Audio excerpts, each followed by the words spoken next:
My name is Melinda. Welcome back to my channel. I am a knitter based out of Seattle, Washington. Today I wanted to talk to you about color. This time of year in this area, it gets dark about 3:30. And so I've been thinking about color just as kind of inspiration for maybe some early winter or late fall colorwork projects. So I was doing that brainstorming, so I thought that I would share with you all as well, as I think that's something you might be interested in as you plan your knits as well. So for the color combinations, I've chosen to use Cascade 220 because it has an excellent selection. Cascade 220 just seems like an all-around good option for a lot of people for budget reasons, for accessibility reasons, and it's good for color work. The palettes that I've chosen, I've been careful not to have them be overtly like fall only or Christmas holiday sweater color only. They should be able to transition over a couple seasons. I think that you're gonna like the combinations I've come up with. These color ideas can be used for stranded color work as part of a yoke in the sweater. They could be used for color work in mittens or hats. They could be used as simply stripes or any pattern that requires 2 or more colors. I'm giving you color palettes of 3, so you can definitely choose, 2 of those colors. If your pattern calls for 4 or 5 colors, you can pick the 4th and 5th color based on one of the 3. Just make it a shade lighter or darker or warmer or cooler. All of the yarn photos that I used are from Wool & Company's website. So thank you to Wool & Company for your excellent photos and for carrying an excellent color selection of Cascade 220.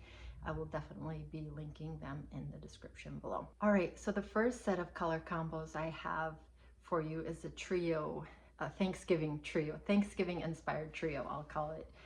At the time of filming, we're a few days ahead of Thanksgiving, and so I was inspired by the food that will be at the table, and I wanted to bring you some inspiration from that. All right, the first color set I have for you is called Pumpkin Pie, and it is, of course, inspired by the pumpkin pie. So the colors I've selected are Natural, Blaze, and Ginger. And with all of these sets, I'm going to include a light color, a medium color, and a dark color, because traditionally with color work, that's what shows up best. That's what gives the most stitch definition, is when you have high contrast color yarns. So the ginger here is the idea is that's the kind of the crust, Blaze being the pumpkin, and Natural being the whipped cream. Also, because we do need a light color in the set.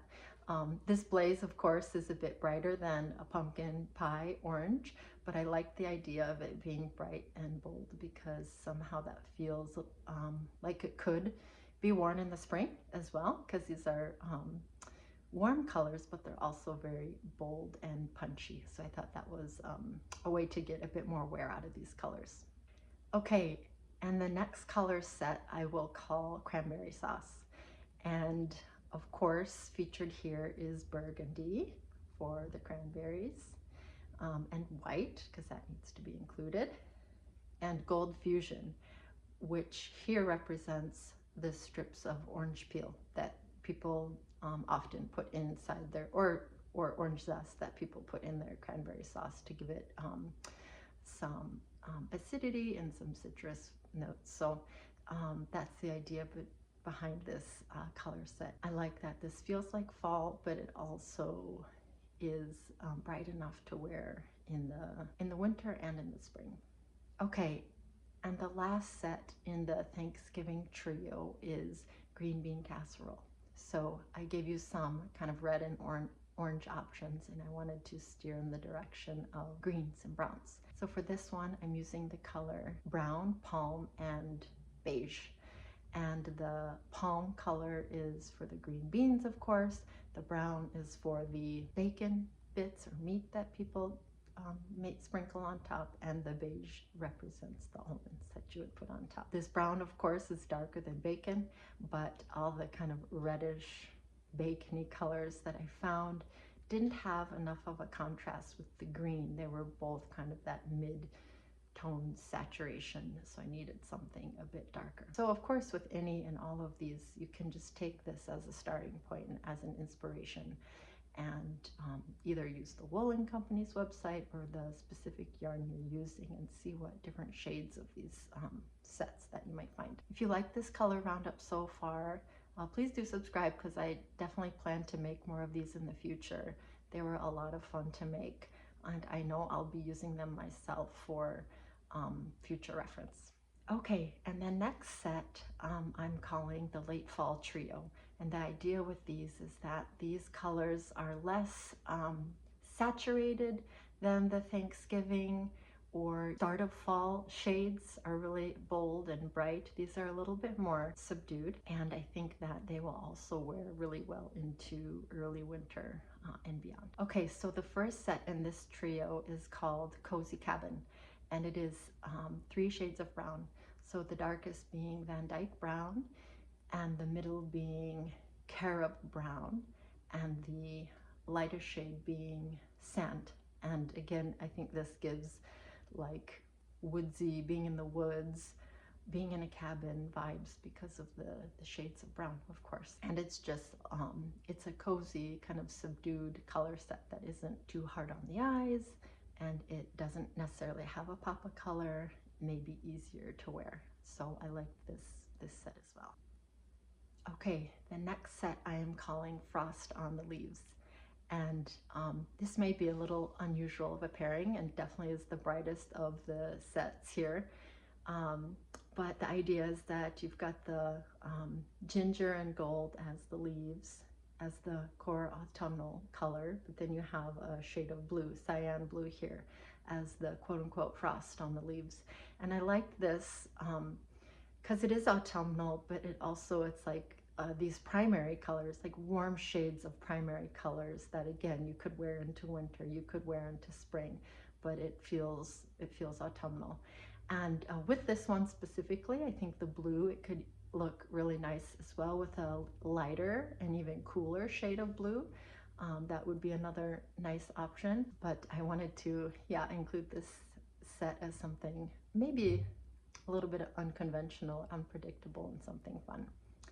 All right, and the last set in this late fall trio is I'm calling Branches. And the idea is that you've got these 2 shades of gray, like the dark gray sky, at least that is what it's like here in the Pacific Northwest. So that's the color Grease and Harbor Mist. And then you've got the brown bare branches. And here this is Carob Brown. And I think even like a shade of like camel, or like a burnt orange, if you want more of a pop of color for that middle color, that could work really nicely here as well. All right, and the last set of 3 that I have for you, I am calling the early winter set. The idea here is that these are not full-on Christmas sweaters, Christmas colored necessarily. They are transitional colors from fall to winter, and they are a little bit on the cooler side, but not too cool. So the first set I'm calling Mulled Wine, and this set has purple as a theme. I think purple, for me, I think of a December color and a winter color. I'm calling this Mulled Wine, obviously because of grapes, and so I picked a few shades of purple that I think would work well together in Colorwork. So we've got eggplant, orchid, and then natural for the bright contrast. I think that would be a really fun sweater to wear to any winter party, a New Year party, a holiday party. I think it's a really classy color combo to include.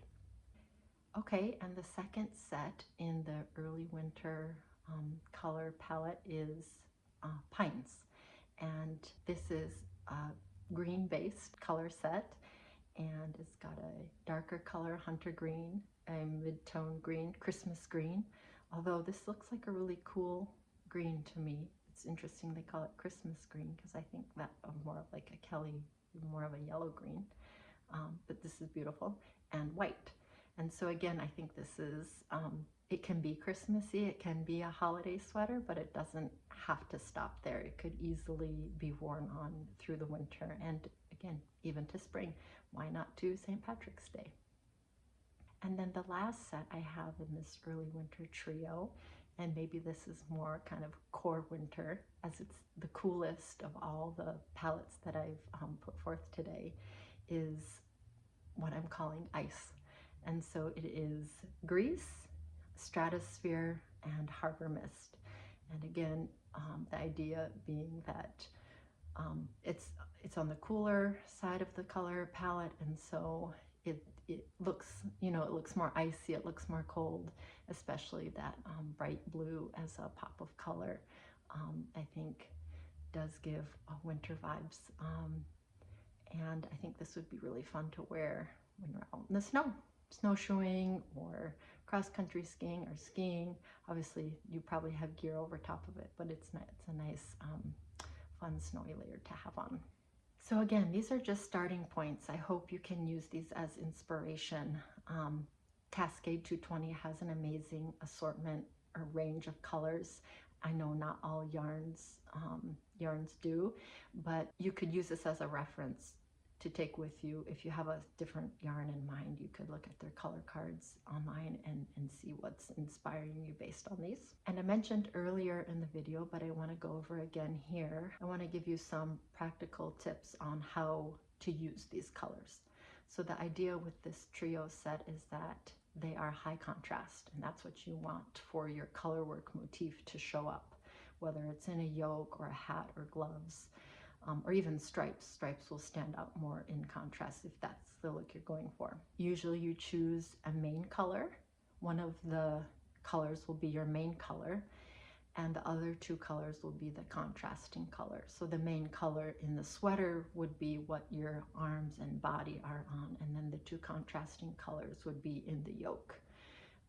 Usually the main color is the medium tone color, but I think it can also be it can work nicely as the main color being the darker color if your mid-tone and light tone yarn have enough contrast to show up in